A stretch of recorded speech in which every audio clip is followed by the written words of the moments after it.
जो पॉइंट है इसको बाहर निकाल देंगे, इसके बदले दूसरा लगा देंगे।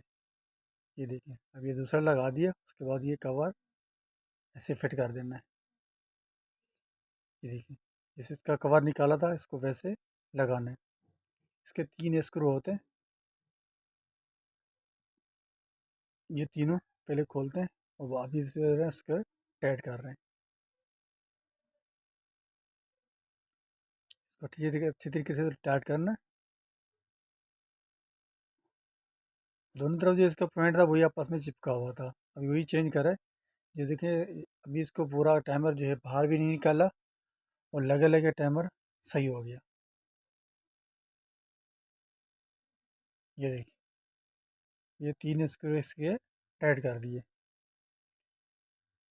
ये भी जो साथ इसका पॉइंट नज़र आ रहा है, ये वाला पॉइंट इसका अपना ये वाला अभी निकाल दिया।